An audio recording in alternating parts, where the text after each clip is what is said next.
The Basement Tenant, a novel, written by L.Z. Sinclaire, narrated by L.Z. Sinclaire.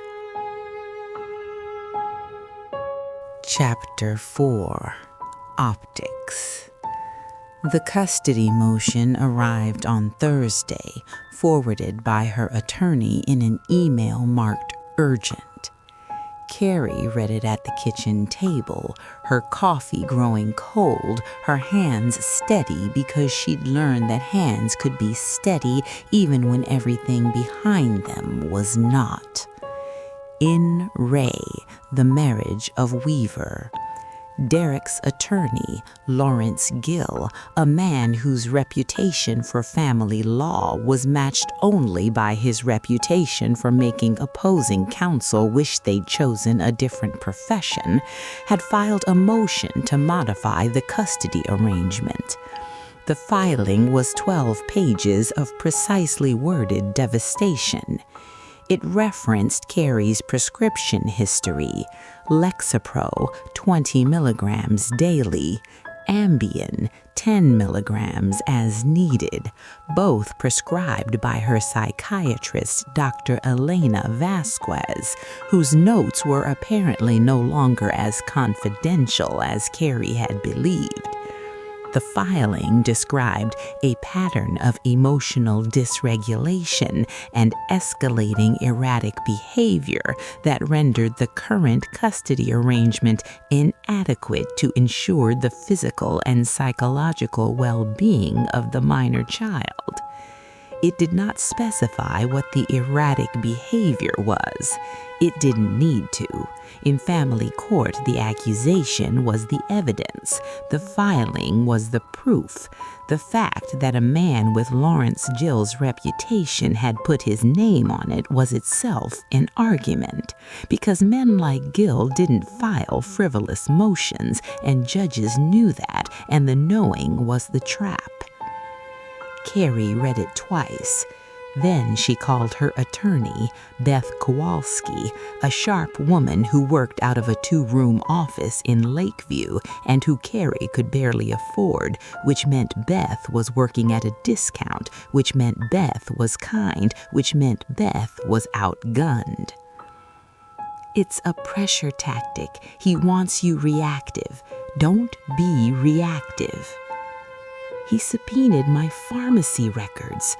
I know we'll challenge it, but the judge may allow it. Carrie, listen to me. Don't give them anything. No late-night calls, no social media, no situations that could be misinterpreted. I have a tenant now in the basement. Pause. Male or female? Male. Longer pause. Is there anything? No, Dodd, no. He's a medical resident. I've spoken to him twice. Okay, just be aware of optics. Everything is optics right now. Carrie hung up and stared at the phone and thought about what it meant to live inside optics. To exist not as a person, but as a set of interpretable signals, each one a potential exhibit in someone else's narrative about who you were. At Linden Academy, the machinery was more subtle, but no less precise. On Wednesday evening, after Miles was in bed at Derek's, Carrie opened the Linden Parent Portal, the password-protected website where the school posted schedules, permission slips, and the minutes of parent association meetings that read like dispatches from a small, well-funded government. She was looking for the spring field trip form. What she found was a new tab she'd never seen. Community board. It was a discussion forum. The threads were organized by topic: homework help, extracurriculars, weekend activities, Linden family's social calendar. She clicked social calendar. The most recent thread was titled Lincoln Park Moms Winter Wellness Brunch Jan 18th. Vanessa had posted it. The invitation was warm, inclusive, the language of a woman who understood that access was the currency and the guest list was the vault. All Linden moms welcome.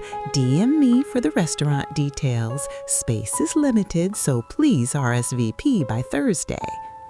32 responses.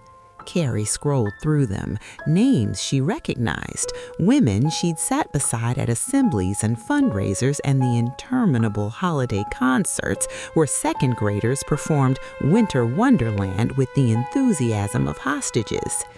Every response was a variation on delight. Can't wait. So fun. Count me in. No one had sent Carrie the link. No one had mentioned it.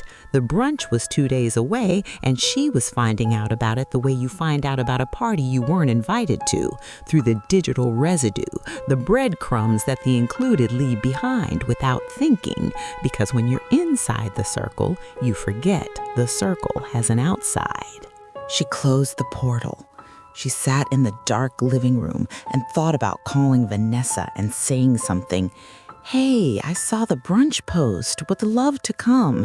And the thought itself was humiliating because it would require her to acknowledge the exclusion, which would require Vanessa to perform surprise and apology. And the performance would be flawless and meaningless, and Carrie would end up at a table full of women who'd been talking about her before she arrived. She didn't call. She went to bed. She noticed it at pickup on Friday. The mothers, there were fathers too, technically, but the pickup line at Linden was a matriarchy governed by the same women who governed the gala committees and the book clubs and the group texts that functioned as Lincoln Park's central nervous system. The mothers looked at her differently now, not with hostility. Worse, with care, the performative, slightly tilted head care of women who have collectively decided you are fragile. Carrie had seen it before, directed at other women. The mother whose husband's affair became public at the spring auction, the mother who showed up to a school event visibly drunk, the mother whose child was asked to take a break from Linden for behavioral issues that were really just poverty wearing the wrong shoes. The care was a quarantine. It kept the afflicted woman visible, but contained, close enough to monitor, but too far to infect. Carrie, how are you?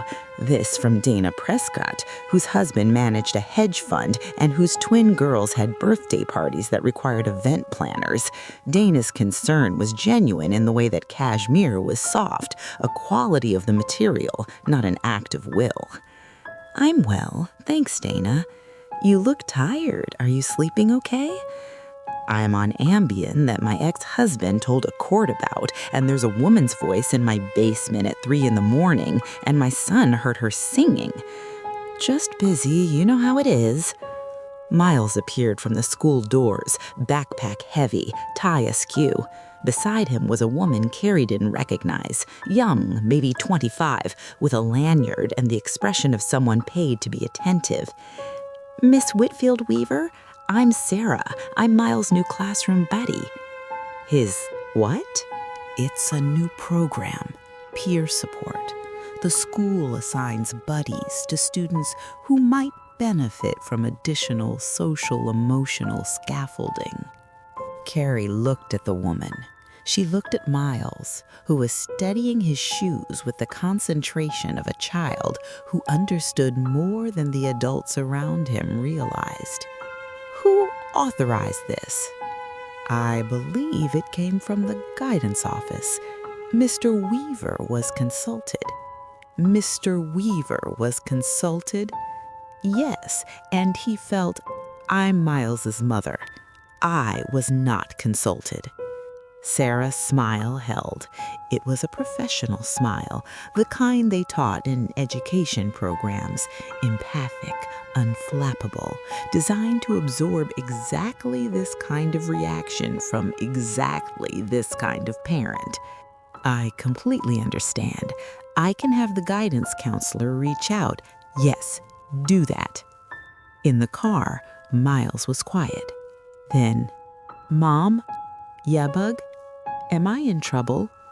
No, no, sweetheart, you're not in trouble. Then why do I have a buddy? Because your father is building a case, because the school is complicit, because your father's name is on the donor wall, because the system that is supposed to educate you is actually a network of obligations and favors and the kind of soft power that doesn't leave fingerprints. It's just a new program, Carrie said. Nothing to worry about. Miles looked out the window.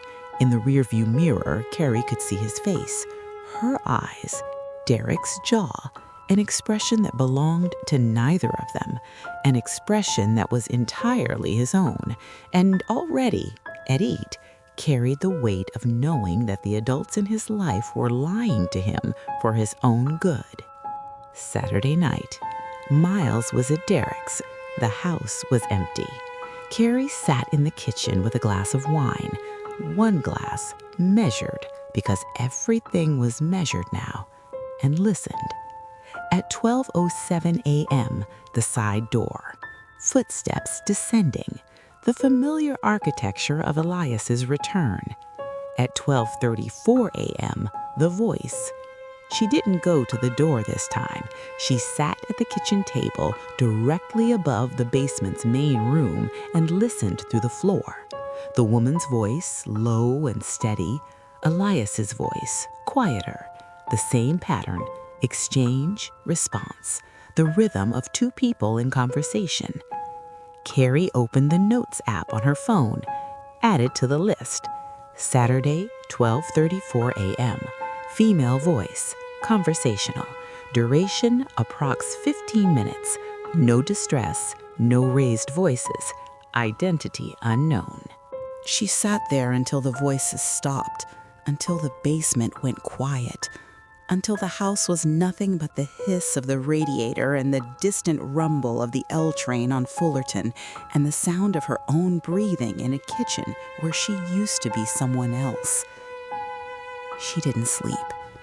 She didn't take the Ambien. She sat in the dark and listened to the house, and the house listened back. And somewhere below her, behind a door she'd latched from her side, a woman she couldn't see spoke words she couldn't hear in a room she'd rented to a man she didn't know. The end. You have been listening to The Basement Tenant, written by L.V. Sinclaire, narrated by L.V. Sinclaire. Thank you for listening.